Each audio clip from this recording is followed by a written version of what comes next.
नमस्कार, दिन भर की बड़ी खबरों में आपका स्वागत है और मैं हूं श्रुति चौबे आपके साथ। आज के बुलेटिन में देखेंगे रात के अंधेरे में खाली हो रहा राबड़ी आवास, जानेंगे तेज प्रताप यादव को किसने दी जान से मारने की धमकी, साथ ही देखेंगे वैभव सूर्यवंशी को राष्ट्रपति ने दिया पुरस्कार और जानेंगे नया साल आने से पहले क्या मिला है आम लोगों को झटका। लेकिन उससे पहले नजर डालते हैं आज की सुर्खियों पर। 20 साल बाद राबड़ी आवास खाली करने की शुरुआत, रात में शिफ्ट हुआ सामान। 14 साल के वैभव सूर्यवंशी को राष्ट्रपति का बाल पुरस्कार, बिहार का नाम रोशन। ट्रेन यात्रा हुई महंगी, आज से रेल किराया बढ़ा, लंबी दूरी पर यात्रियों की जेब पर असर। किताबों के लिए जान जोखिम में, नदी पार कर स्कूल जाते बच्चे, सिस्टम की संवेदनहीनता उजागर। तेज प्रताप को मिली जान से मारने की धमकी, गृह मंत्री को भेजा पत्र, पूर्व प्रवक्ता पर धमकी का आरोप। तो ये थी आज की सुर्खियां। आइए अब बात करते हैं बड़ी खबरों की। बिहार की सियासत में करीब 2 दशकों तक सत्ता और विपक्ष की धूरी रहा पूर्व मुख्यमंत्री राबड़ी देवी का 10 सर्कुलर रोड बंगला अब खाली होने लगा है। राबड़ी देवी को राज्य सरकार द्वारा जारी नोटिस के बाद वहां से सामान शिफ्ट करने की प्रक्रिया शुरू हो गई है। देर रात इस आवास से पिकअप वैन के जरिए सामान बाहर निकालते देखा गया, जिससे राजनीतिक गलियारों में चर्चाएं तेज हो गई हैं। आइए देखिए पूरी खबर। बिहार की राजनीति से जुड़ी एक बड़ी खबर सामने आई है। करीब 20 वर्षों बाद राबड़ी आवास को खाली करने की प्रक्रिया शुरू हो गई है। कल देर रात पटना के 10 सर्कुलर रोड स्थित सरकारी आवास, जिसे आमतौर पर राबड़ी आवास कहा जाता है, वहां 4 से 5 छोटी गाड़ियां पहुंची और इन गाड़ियों के जरिए आवास से सामान निकालकर गोला रोड स्थित गौशाला में शिफ्ट किया गया। बताया जा रहा है कि यह सामान आगे किसी अन्य स्थान पर भेजा जाएगा। रात के अंधेरे में हुई इस शिफ्टिंग की तस्वीरें सामने आई हैं, जिनमें गाड़ियों में पौधे, गमले और गार्डन से जुड़ा अन्य सामान लादते देखा जा सकता है। खास बात यह है कि यह पूरी प्रक्रिया ऐसे समय पर हो रही है जब आरजेडी सुप्रीमो लालू प्रसाद यादव दिल्ली में है और नेता प्रतिपक्ष तेजस्वी यादव भी पटना से बाहर है। सूत्रों के मुताबिक इस दौरान घर में कोई पुरुष सदस्य मौजूद नहीं था। हालांकि राष्ट्रीय जनता दल की ओर से अब तक आधिकारिक रूप से यह पुष्टि नहीं की गई है कि राबड़ी आवास से सामान शिफ्ट किया जा रहा है। पार्टी की ओर से इस पूरे घटनाक्रम पर चुप्पी साधी गई है, जिससे राजनीतिक हलकों में चर्चाओं का दौर तेज हो गया है। बता दें कि करीब 1 महीने पहले 25 नवंबर को बिहार के भवन निर्माण विभाग ने राबड़ी आवास को खाली करने का नोटिस जारी किया था। यह नोटिस 20 साल बाद भेजा गया, जिसे लेकर उस वक्त भी सियासी बयानबाजी हुई थी। विभाग की ओर से जारी आदेश में कहा गया था कि बिहार विधान परिषद में नेता विपक्ष के लिए पटना के केंद्रीय क्षेत्र में स्थित आवास संख्या 39 हार्डिंग रोड को आवंटित किया गया है। सूत्रों के अनुसार राबड़ी आवास को खाली करने की प्रक्रिया पिछले कुछ दिनों से चरणबद्ध तरीके से चल रही है।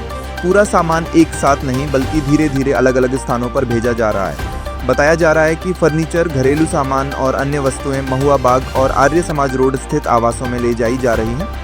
वहीं इस पर नीतीश कुमार की पार्टी जेडीयू का भी बयान सामने आया है। पार्टी के प्रवक्ता नीरज कुमार ने जल्द से जल्द आवास को खाली करने को कहा है। 10 नंबर जो माननीय राबड़ी देवी जी का सेंट्रल पूल का मकान था, वह स्थानांतरित होकर 39 नंबर हार्डिंग रोड दिया गया। लेकिन न जाने कौन सी माया है, वो मकान खाली करने की प्रक्रिया का भी राजनीतिकरण किया जा रहा है। हमारी उम्मीद है कि सरकारी संसाधन का दुरुपयोग करना राजनीति में अक्षम्य अपराध होता है। तो मकान खाली करना नियमानुकूल है, लेकिन मकान के जो सरकारी साजो सामान है, अगर उसमें कोई भी क्षति होती है तो यह राजनैतिक रूप से अनैतिक काम माना जाता है।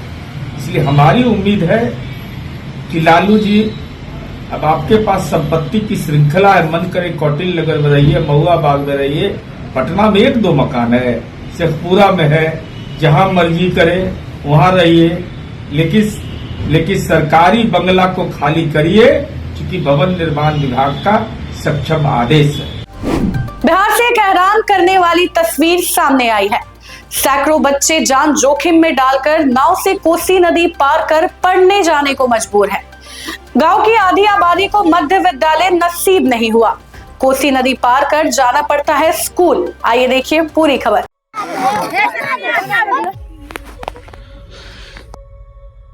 कुछ हो जाए इसका जिम्मेदार अगला साल हुआ भी है। ये तस्वीर किसी फिल्म का सीन नहीं है, ये बिहार की हकीकत है। खगारिया जिले के रोहियार पंचायत के बंगलिया गांव में सैकड़ों बच्चे हर सुबह किताब नहीं अपनी जिंदगी दांव पर रखकर स्कूल जाते हैं। वजह सिर्फ इतनी है कि सिस्टम ने उन्हें एक विद्यालय तक नहीं दिया। छोटे छोटे हाथों में बैग है, आंखों में सपने हैं और सामने उफनती नदी। कौन वर्ग में पढ़ती हैं? 8 में। कहाँ पढ़ने जाती हैं? कहाँ घर हुआ? कैसे जाती है? नाव टप के। दिक्कत भी होता है नाव पे? घाटबार कोई रहबो करता है? कोई नहीं रहता है। ये बच्चे रोज नाव से नदी पार करते हैं। कभी डर, कभी बारिश, कभी तेज धारा। माँ बाप की धड़कनें हर सुबह थमी रहती हैं। आज बच्चा सुरक्षित लौटेगा या नहीं। सैकड़ों की संख्या में बंगलिया से बच्चे पढ़ने ये नाव के सहारे जाते हैं। बलकुंडा क्या परेशानी होती है इन लोगों को? इन लोग को डेली कितना का भीड़ है? अभी तो कम है, 1 खेप चला गया है। 3 खेप जैसे 300 बच्चा के डेली बंगलिया से बलकुंडा जाता है पढ़ने के लिए। 5वां तक का स्कूल बंगलिया में है, 5वां से ऊपर स्कूल नहीं है। इसके कारण बलकुंडा है, रोहियार स्कूल है, लेकिन बंगलिया में नहीं है। इसके कारण रोज बच्चा सुबह और शाम इस नाव से पार करता है। अगला साल एक बच्चा डूब गया था, हर साल एक डूब जाता है, जिसका कारण यही नाव है।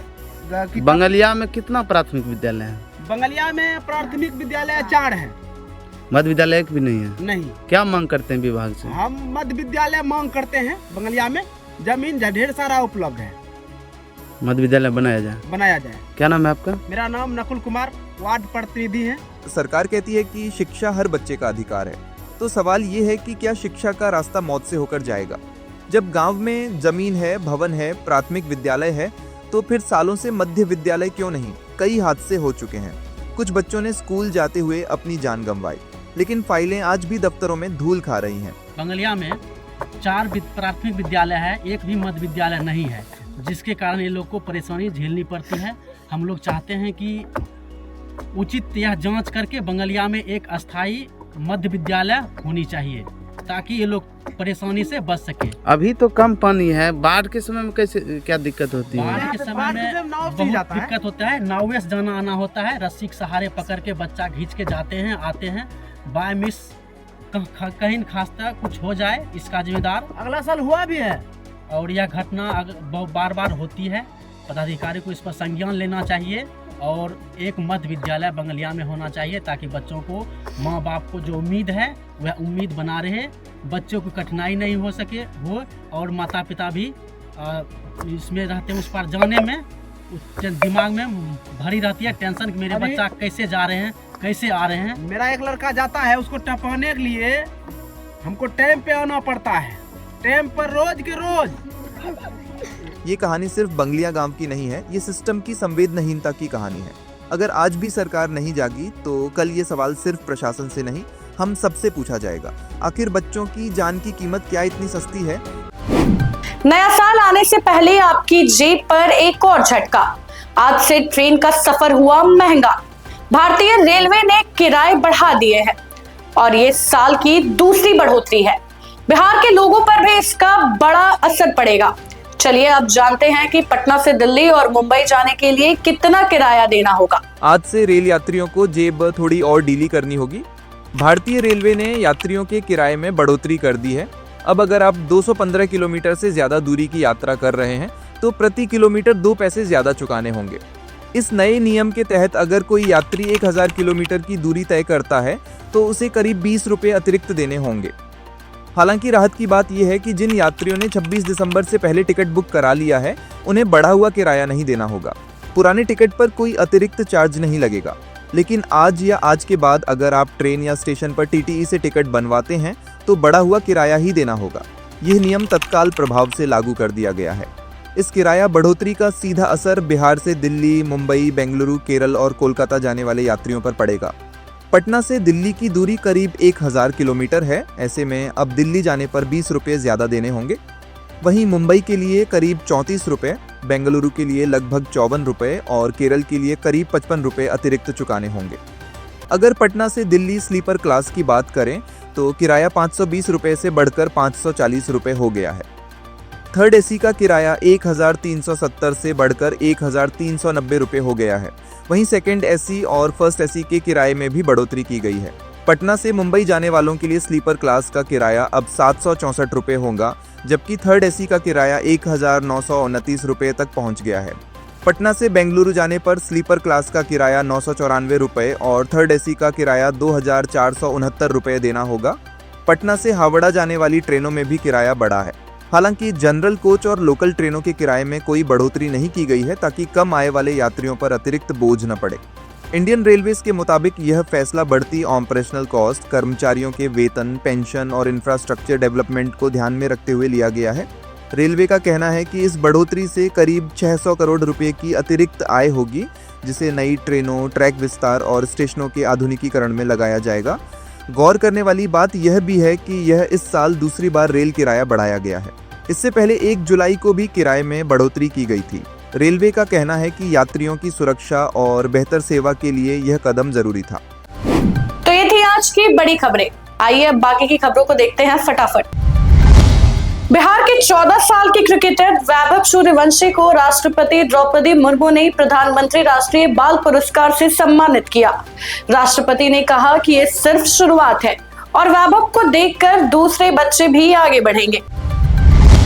लालू प्रसाद यादव के बेटे तेज प्रताप यादव ने गृह मंत्री को पत्र लिखकर अपनी जान का खतरा बताया। उन्होंने पार्टी के पूर्व प्रवक्ता संतोष रेणु यादव पर धमकी देने का आरोप लगाया है और सचिवालय थाने में शिकायत दर्ज कराते हुए तत्काल कार्रवाई और सुरक्षा की मांग की है। बिहार सरकार ने 8000 पंचायतों में खेल क्लब बनाने का ऐलान किया है, ताकि गांव से नई खेल प्रतिभाएं सामने आए। डिप्टी सीएम सम्राट चौधरी ने कहा है कि खिलाड़ियों को बेहतर सुविधाएं दी जाएंगी और राष्ट्रीय और अंतर्राष्ट्रीय स्तर पर खेलने वालों को सरकारी नौकरी भी मिलेगी। पटना के कदमकुआं वेंडिंग जोन में महिलाओं के लिए पिंक मार्केट विकसित की जा रही है। यहाँ केवल महिलाओं को दुकान दी जाएगी, जिससे उन्हें स्वरोजगार मिलेगा। पिंक मार्केट से क्षेत्र में खरीदारी के नए विकल्प और आर्थिक गतिविधियां बढ़ेंगी। पटना के जेपी गंगा पथ पर फैब्रिकेट दुकानों को बिहार की विरासत की पेंटिंग से सजाया जा रहा है। जनपद सभ्यता द्वार, कोलघर और कारगिल चौक जैसे प्रतीक उकेरे जा रहे हैं। पहले चरण में करीब 250 दुकानों का आवंटन खरमास के बाद किया जाएगा, जिससे गंगा पथ पर नए व्यापारिक अवसर खुलेंगे। बिहार सरकार ने सभी सरकारी शिक्षकों को 31 दिसंबर तक अपनी चल अचल संपत्ति का ब्यौरा जमा करने के लिए कहा है। शिक्षा विभाग ने साफ किया है कि तय समय तक विवरण नहीं देने पर जनवरी महीने का वेतन रोक दिया जाएगा। बिहार विशेष निगरानी ब्यूरो ने 2025 में भ्रष्टाचार के खिलाफ रिकॉर्ड कार्रवाई की। साल भर में 15 अधिकारियों को आय से अधिक संपत्ति मामले में और 12 को रिश्वत लेते हुए रंगे हाथ पकड़ा गया। पिछले 5 साल की तुलना में ये सबसे अधिक कार्रवाई है। पटना में भोजपुरी गीतकार अशोक के अपहरण मामले का खुलासा करते हुए पुलिस ने ऑटो लिफ्टर गैंग के 5 बदमाशों को गिरफ्तार किया है। पुलिस ने रात 2 बजे राहगीर बनकर जाल बिछाया और यूटीआर नंबर के जरिए आरोपियों तक पहुंची। सभी आरोपी ऑटो ड्राइवर बताए गए हैं। भागलपुर के नवगछिया में एक युवक रात में प्रेमिका के घर घुस गया, जिससे ग्रामीणों ने पकड़कर पीट दिया। घटना का वीडियो सोशल मीडिया पर वायरल हो गया। पुलिस मामले की जांच में लगी हुई है और कानून हाथ में लेने वालों पर कार्रवाई की बात कर रही है। बिहार में पछुआ हवा के कारण ठंड बढ़ गई है। समस्तीपुर में तापमान 60 डिग्री सेल्सियस से नीचे पहुंच गया और पूरे राज्य में कोल्ड डे की स्थिति बनी हुई है। घने कोहरे से सड़क, रेल और हवाई यातायात प्रभावित हुए हैं। जमुई में ट्रेन हादसे में 2 की मौत हुई, जबकि कई ट्रेन और फ्लाइट्स रद्द या देर से चली हैं। फिलहाल के लिए बस इतना ही। बाकी की अपडेट्स के लिए बने रहें बिहार न्यूज टुडे के साथ। तब तक के लिए धन्यवाद।